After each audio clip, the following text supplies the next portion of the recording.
Hello, my name is Victoria Feinerman, and I'll be your host through the IDW e-banking security presentation. The product we present here today, IDW e-banking, is such a solution. With its coverage of multiple user authentication methods, with its coverage of transaction verification methodologies, with its credential breach notification, and with its cross-channel coverage of e-banking, m-banking, phone banking, ATM banking, and card banking, it is equipped to cover all the angles to deliver on the promise of a real end-to-end online security.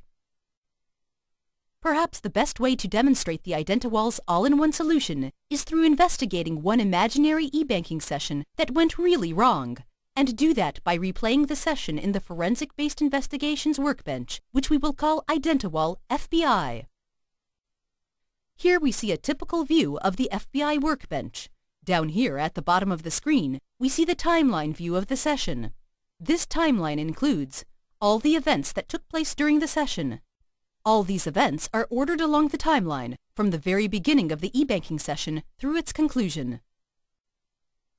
Over here on the upper right-hand side, we have a Google Map view that reflects the geolocation of all the relevant events that took place throughout the session. Here in the middle, we see a playback window in which we'll see HTML screens that went back and forth during the session. In the upper left-hand corner, we have the filtering service option. Sometimes, the wealth of information is so overwhelming that it becomes difficult to tell the forest from the trees. The filtering service is designed to enable full control of the displayed objects and their history accumulation. Last but not least, we see the FBI's media player. This player is used for playing back phone calls and video footage, which were part of the investigative session. Now that we understand the workbench's layout, let's kick off the actual investigation. In this session, we describe one of the most vicious attacks, an attack that demonstrates IDW's unique capability for fighting such identity theft attacks. The first recorded event on the timeline is the bank's URL address that was entered by the customer, Oprah Winfrey in our example. As we see, the playback view shows the browser screen that was recorded when it arrived at the bank's website. The map view shows the customer's IP geolocation, symbolized by the laptop icon. Clicking on the next link of the timeline brings us to the accuracy radius calculation for the IP geolocation, which in our case is calculated as 35 kilometers. Next click will bring us to the HTML response that was sent by the bank to the customer's browser. In the playback window, you see our demo bank site's login page, but in real life, this will show you your own bank's page. Another tick along the timeline shows us the recording of the customer's credentials on the login screen as they have arrived at the bank. In response to the customer's credentials, a few things happen. IDW checks the customer's credentials, and if they are found correct, it sends the customer a challenge screen into which they have to enter an authentication code that the IDW sends separately. In this example, the authentication code was sent by SMS to the default phone number specified through the radio button selection. The IDW's ability to manage more than one endpoint for the customers resolves many annoying limitations, such as multiple SIM cards for one customer, lack of cellular coverage, which is remedied by allowing IDW to connect to the customer via another network, such as a regular landline phone network or email. Over here, the customer can change the endpoint to which the authentication code is sent, from one mobile number to another, from mobile to landline that the identical module will call directly, or maybe the chosen endpoint is an email account, although this is not highly recommended. The important thing to remember is that IDW is capable of serving your customers via a multitude of communication networks.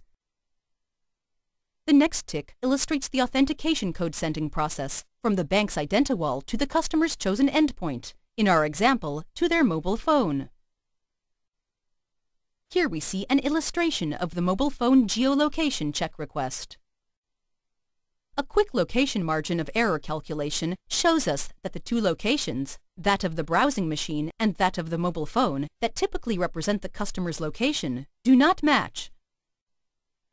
The next tick along the timeline brings us directly to the location cross-check calculation, and as it shows on the map, the two devices are 175 kilometers apart. The next tick shows us that the authentication code that was sent to Oprah's mobile phone gets to be returned via the challenge response screen, as if the issue of the impossible distance didn't exist. It's obvious that the specific situation should raise some concerns and that it has to be dealt with special care. Fortunately for all parties concerned, the bank and its customer, IDW is equipped to deal with such extreme cases. As we see here, IDW resorts to another communication method and calls Oprah's regular phone line. As we see on the playback screen, the phone call respondent will have the ability to either authorize the session or to report back that this session is fraudulent and needs to terminate immediately. Let's play back the phone call recording to hear how it actually went. Hello, this is your demo bank's automated security system. Please identify yourself by key punching your PIN code now. Thank you for identifying yourself. We have now an active request to log onto your e-banking account, which we would like to double-check. If you wish to authorize this connection, please press 1. If you don't authorize this connection, please press 9.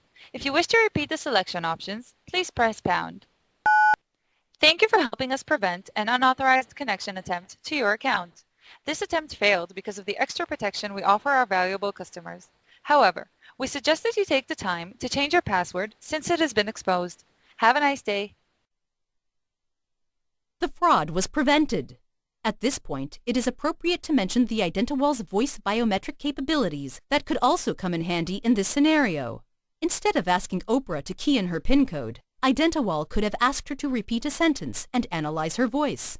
In IDW, this method is called IdentiVoice. It is a part of an ever-growing family of authentication methods which ensure that IDW will always keep its leading position as the superset of all user authentication and transaction verification methods in existence. Amongst these methods, we can find the IdentiFace with its facial recognition, IdentiEye with its eye movement typical biometrics, and more.